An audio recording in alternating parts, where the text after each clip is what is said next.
नोंथाङा गंसे गारिनि बिगोमा जानो गोसो गैया नामा? नोंथांमोना 2024 मायथाइनि गोदान बोसोराव नोंथाङा गंसे गारिनि बिगोमा जानो लुबैदोंब्ला नोंथांमोननि थाखाय लानानै फैदों G.K.B science academy building construction कमिटिनि बानजायनायाव लटारि एबा लाकी गिफ्ट कुपन। बे लटारि एबा लाकी गिफ्ट कुपनखौ बिश्वनाथ जिल्लानि सिङाव थानाय न'दुवार ओनसोलनि देलायस्रि सेन्टार साखाथिनि हाथिफुथि दालाइसा ब्रह्म धोरोम जयग'सालिनि फोथाराव खुंगा 24थि बोखाव जायै सनितपुर जिल्ला आरो खुंगा 29थि बिश्वनाथ आन्चलिक ब्रह्म धोरोम आफादा 12, 13 आरो 14 जानुवारि 2024 बोसोरारि थान्दै ज'खन्थायाव गेवलां मेलनि गेजेरजों सनितपुर जिल्ला बर' थुनलाइ आफादनि लोगो आफादगिरि मुस्रि हादान ब्रह्म बिथाङा बेखेवनानै होयो। लोगोसे नोंथांमोना लटारिखौ लानो सानदोंब्ला 8638556935 8638301727 आरो 9365009071 बे जानबुं अनजिमायाव जगाजग खालामनानैब्लाबो लटारिखौ लाहरनो हागोन होनना खौरां मेलनि गेजेरजों रोखा फोरमायदों। गोबां बाथ्रा मिथिनो थाखाय नोंथांमोना बड'लेण्ड बुब्लिनि गेजेरजों आबुङै मिथिना लानो हागोन। दिनै नैबे सनितपुर जिल्ला ब्रह्म धोरोम आफादनि खुंगा 24थि बोसोरसेला जुथुम्माखौ लोब्बा लाखिनानै गेवलां मेल खुंनाय हाबाफारियाव दिनै जों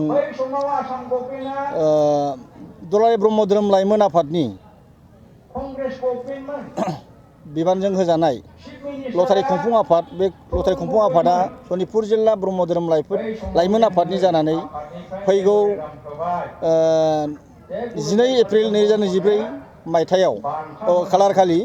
जोङो मोनसे लटारि खुंफुंनो थाखाय जोंखौ थांनाय डिसेम्बरनि 10 खालाराव जोंखौ लटारि खुंफुं आफाद दानानै होदोंमोन। बे लटारि खुंफुं आफादनि गासै जों बिबानगिरि जानानै आंबो सासे चेयारमेन महरै बेखौनो बयनिबो आइ आफा भक्तमोननि दुलाराय ब्रह्म धोरोम आफादनि जानानै बुंनो नाजानाया बेनो, जोंनि बे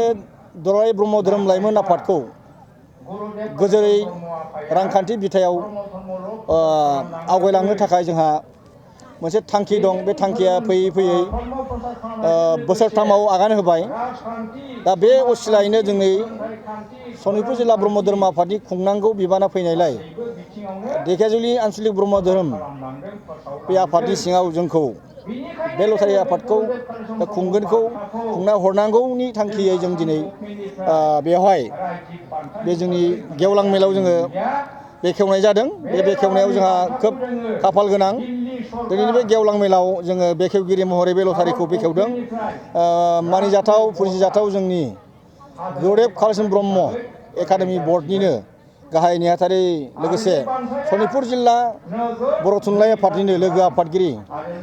मुस्रि हदानन्द ब्रह्म बाबाया बेखेवना होबाय। बयबो जोंनि भक्त आइ बाबामोना लोगोसे आसाम नाङै बेयाव खना खनला थानाय मोनफ्रोमबो जिल्लानि दाब दाब आन्चलिकनिफ्राय बे लटारिखौ अनसायगोन बेखौ जों खावलायदों।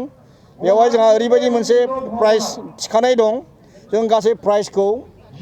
महरै जोङो मोन 16टा लानाय जादों आरो लोगोसे बुक प्राइज हिसाबै जोङो मोनब्रै लानाय जादों। प्राइज महरै जोंहा गिबियावनो दङ रेनेल किगार, आरो लोगोसे नैथियाव दङ रयेल एनफिल्ड, बेबायदिनो आइफन थार्डआव, ब्रैथियाव स्कुटि,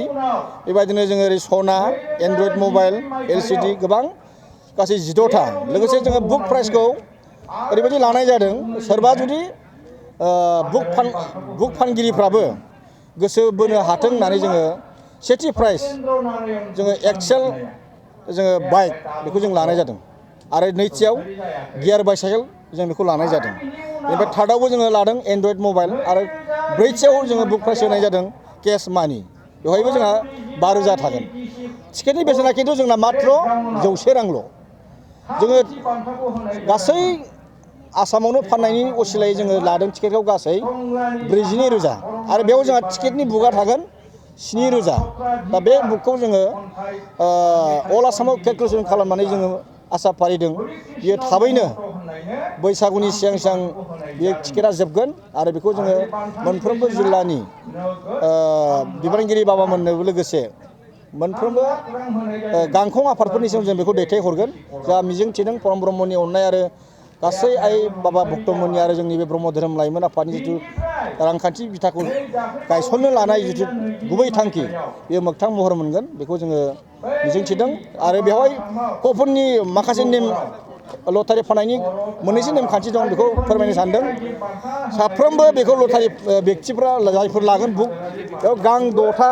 लिभ होनाय जादों बिलाइ गां 6थायाव 500ल' माबा बुक लायोबा 500ल' होनांगोन आरोबाव 10था बुकनि बारा लाग्रा सोरबा बेक्ति दंब्ला 400ल' जोङो बेखौ जोंनो होनांगोन आरो 200आनो जोंनो रेहाय होखाबाय आरो माने बुक गांसे लायोबा 500ल' होनांगौ आरो 10थानि अभार 11थानिफ्राय 11था बुक लानानै जेसेबां लायो जोंनो बुक मोनसेयाव 400 खरि होबानो जोंनि लटारि खुंफुं आफादनो होबानो जथेस्थ' जोंना बेवहाय जोङो रेहाय होनाय जादों मोननै जोङो रेहाय जादों कपन बुक मोनसेयाव जोङो 500 आरो लोगोसे 10थानि बारा जों बुक सोरबा बेक्तिया लायोबा बेखौ जोङो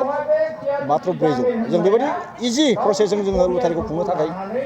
साखाफारा जादों दा जोंहा खोब दिनै खाफाल गोनां दिनै बे जों गेवलां मेलाव जाबायदि जोंनो सुबिदा होदों जिल्लानि बिबानगिरि आफामोना जोंनो बेवहाय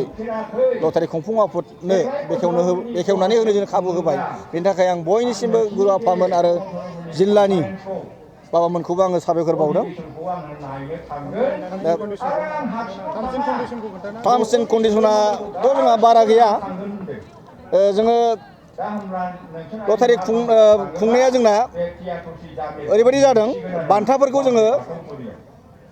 माबा 10 साननि गेजेरावनो राननाय जागोन आरो 30 साननि गेजेराव लटारिनि प्राइसखौ लांफैनांगोन आरो बिनि बारा उनावहाय 30 दिननि बारा उनाव लांफैयोबा बेयो माने दाबि थानाय नङा आरो लोगोसे लटारि टिकेटखौथ' मिन्थिखायो लटारि टिकेटआ जायफ्रा बान्थाखौ मोनगोन बा लटारि जाखांगोन बे लटारि जाखांगोननि बेक्तिनि टिकेटआ कपना थनख्रबनाय जानो मोननाय नङा जिफ्लेनाय जानो मोननाय नङा गलंनाय जानो मोननाय नङा बेखौ जों लादों आरो लोगोसे